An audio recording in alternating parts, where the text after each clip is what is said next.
Bismillahirrahmanirrahim. Alhamdulillah Rabbil Alamin. Wabihi nasta'in ala umuri dunya waddin.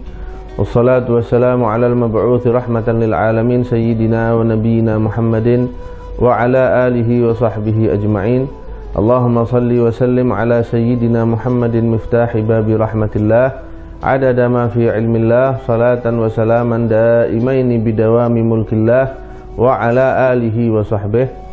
Rabbi syrah li sadri wa yassir li amri wahlul 'uqdatam min lisani yafqahu qawli wa saddid lisani wahdi qalbi bihaqqi sayyidina Muhammadin sallallahu alaihi wa alihi wasallam. Pemirsa MJA TV yang dirahmati Allah Subhanahu wa taala. Dalam kesempatan kali ini kita akan mempelajari dari Nabi Muhammad sallallahu alaihi wasallam mengenai makna kekuatan yang sesungguhnya. Siapa itu orang yang kuat? Siapa itu, apa itu hakikat kekuatan menurut Nabi Muhammad sallallahu alaihi wa alihi wasallam. Rasulullah sallallahu alaihi wasallam bersabda sebagaimana yang diriwayatkan oleh Sayyidina Abi Hurairah radhiyallahu anhu, "Laisa syadidu bisura'ah, innamas syadidul ladzi yamliku nafsahu 'indal ghadab." Sesungguhnya bukanlah kekuatan itu, bukanlah orang yang kuat itu adalah dia yang pandai bertarung, adalah dia yang mampu menjatuhkan lawannya dengan tangan kosong. Bukanlah dia yang mampu bergulat kemudian memenangkan pergulatan itu, bukan. Namun orang yang kuat, kata Rasulullah SAW, adalah dia yang mampu memiliki hawa nafsunya, mengekang dirinya ketika dia diliputi perasaan marah. Dalam hadis ini Rasulullah SAW tidak menafikan bahwa orang yang pandai bergulat itu orang yang kuat, tidak. Rasulullah mengatakan itu termasuk kekuatan, namun itu adalah kekuatan yang zahir, bukan itu kekuatan yang sejati, bukan itu kekuatan yang hakiki. Kata beliau, kekuatan yang hakiki adalah ketika seseorang mampu menahan dirinya ketika dia diliputi perasaan marah. Karena itu para ulama mengatakan hadis ini mengajarkan kepada kita mengenai mujahadatun nafs, mengenai perjuangan mengekang hawa nafsu. Kemarahan sesuatu yang diperbolehkan, kemarahan bukan sesuatu yang haram ketika itu dilakukan dengan cara-cara yang dibenarkan oleh syariat.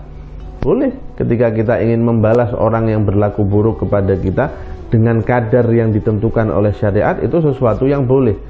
Namun jika kita ingin derajat yang lebih tinggi di sisi Allah Subhanahu wa taala, jika kita ingin mendapatkan ganjaran khusus dari Allah Subhanahu wa taala, dan jika kita ingin mendapatkan cap dari Rasulullah sebagai seorang yang kuat, maka kita hendaknya menahan kemarahan kita meskipun kita mampu untuk membalas. Meskipun kita mampu untuk melampiaskan kemarahan kita, meskipun kita mampu menekan, membalas, melampiaskan, meluapkan kemarahan kita kepada orang tersebut. Ketika kita menahan amarah kita, ketika kita mengekang nafsu kita dari rasa marah itu, maka kita mendapatkan stempel dari Rasulullah bahwa kita adalah orang yang kuat. Karena itu hadis ini mengajarkan kepada kita untuk bagaimana kita mampu menguasai diri. Jangan sampai kita terombang-ambing oleh hawa nafsu. Jangan sampai kita mau terseret, dibawa ke sana kemari oleh hawa nafsu. Jangan mau kamu menjadi budak hawa nafsu. Kamu yang harus memegang kendali, kamu yang harus memegang kekuatan, sehingga hawa nafsu yang mengikuti kamu, bukan kamu yang terseret dan terombang-ambing dengan hawa nafsu. Karena itu dalam sebagian riwayat yang lain, Rasulullah menggambarkan bagaimana sulitnya mengekang hawa nafsu. Ketika kembali Rasulullah bersama para sahabatnya dari peperangan, Rasulullah bersabda, kalian kembali dari jihad yang kecil menuju jihad yang besar. Para sahabat heran, ya Rasulullah, kita baru saja pulang dari peperangan, kita baru saja pulang dari bertempur melawan musuh yang begitu banyak. Bagaimana bisa kamu katakan itu adalah jihad yang kecil? Bagaimana bisa kamu katakan bahwa itu adalah perjuangan yang kecil? Lantas apa ya Rasulullah perjuangan yang besar itu? Apa ya Rasulullah jihad yang lebih besar dari itu? Kata Rasulullah, jihad yang besar adalah jihad melawan hawa nafsu. Adalah jihad kamu berusaha, berjuang mengendalikan hawa nafsu kamu. Karena itu Rasulullah mengatakan orang yang paling kuat adalah orang yang mampu memiliki nafsunya ketika diliputi rasa marah. Sebab beliau berkata, musuh terberatmu adalah nafsu yang ada di dalam dirimu. Jika kita berhasil mengalahkan musuh yang terkuat, maka kita adalah orang yang paling kuat.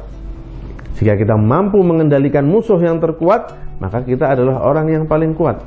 Karena itu, makna dari kekuatan yang hakiki menurut Rasulullah adalah ketika kita mampu menahan amarah. Sekarang kita lihat hadis-hadis lain yang terkait dengan hadis ini.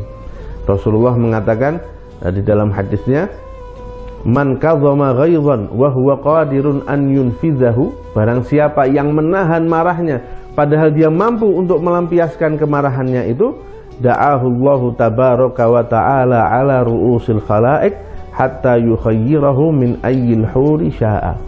Allah Subhanahu wa ta'ala akan memanggilnya di hadapan makhluk-makhluk yang lain nanti di padang mahsyar. Kemudian dia dipersilahkan oleh Allah untuk memilih ingin kenikmatan yang mana di dalam surga, karena dia menahan dirinya karena Allah Subhanahu wa ta'ala.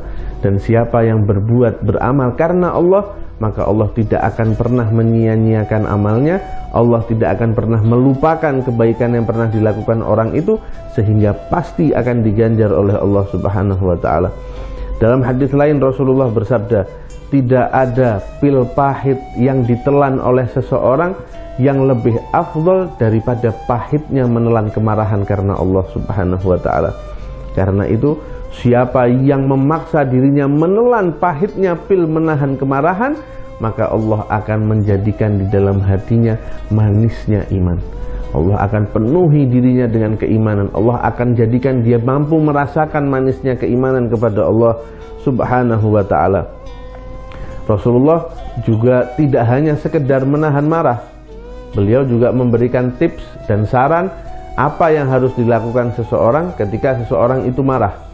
Misalnya Rasulullah SAW menganjurkan, jika kamu, salah seorang dari kamu diliputi perasaan marah, maka hendaknya dia memohon perlindungan kepada Allah dari setan. Karena marah bersumber dari setan. Ketika kita mampu mengalahkan setan dengan cara meminta perlindungan kepada Allah Subhanahu wa ta'ala, insya Allah di saat itu kemarahan kita perlahan-lahan akan mulai mereda, akan mulai mereda. Begitu juga beliau mengatakan, ketika kamu diliputi rasa marah dan kamu dalam keadaan berdiri, duduklah. Kalau kamu dalam keadaan duduk, berbaringlah. Jangan sampai kamu fokus diliputi oleh perasaan marah itu. Ganti suasana, sehingga perasaan marah itu lama-lama perlahan-lahan akan mulai mereda dan hilang dengan sendirinya. Atau dalam hadis lain kata Rasulullah, ketika kamu diliputi perasaan marah, berwuduklah.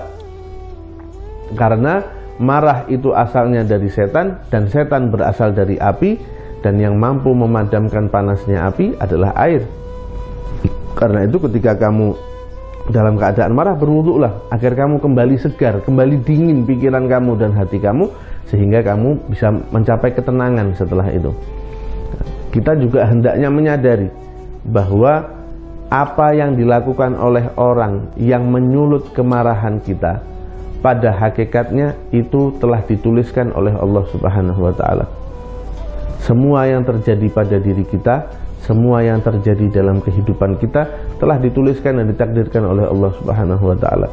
Karena itu kita harus memahami bahwa jika kita marah kepada orang tersebut, berarti kita marah pada ketentuan Allah Subhanahu wa ta'ala. Dan siapa yang marah pada ketentuan Allah, maka dia akan mendapatkan azab dari Allah Subhanahu wa ta'ala. Dia akan mendapatkan dosa dari Allah Subhanahu wa ta'ala. Ketika kita diliputi rasa marah, langsung kita ingatkan diri kita, ini adalah apa yang telah dituliskan Allah Subhanahu wa ta'ala. Jika saya ridho dengan ini, maka saya akan mendapatkan ganjaran, karena saya ridho dengan qadha dan qadarnya Allah Subhanahu wa ta'ala. Karena saya ridho dengan apa yang telah dituliskan oleh Allah Subhanahu wa ta'ala. Namun jika saya lampiaskan kemarahan saya kepada orang ini, maka berarti saya telah marah kepada ketentuan Allah Subhanahu wa ta'ala dan tidak terima dengan takdir Allah Subhanahu wa ta'ala. Meski demikian, tidak semua kemarahan itu tercela. Rasulullah SAW digambarkan bahwa beliau ketika pribadinya disakiti oleh orang, pribadinya dihinakan oleh orang lain, beliau tidak marah, beliau memaafkan itu. Namun ketika sudah berhubungan dengan hak-hak Allah Subhanahu wa taala, maka Rasulullah Shallallahu alaihi wasallam tersulut kemarahannya. Namun sekali lagi, kemarahan atas hak-hak Allah Subhanahu wa taala juga harus dilampiaskan dengan cara yang benar, cara yang disyariatkan Nabi Muhammad SAW, cara yang telah digariskan oleh agama kita, agama Islam yang dibawa oleh Nabi Muhammad SAW. Karena itu, mulai saat ini kita seharusnya sudah bisa menahan amarah. Perlahan-lahan kita latih diri kita untuk tidak mudah tersulut amarah dengan cara membayangkan dan mengingat terus apa ganjaran yang akan kita dapat ketika kita mampu menahan amarah karena Allah Subhanahu wa ta'ala. Wallahu a'lam. Wassalamualaikum warahmatullahi wabarakatuh.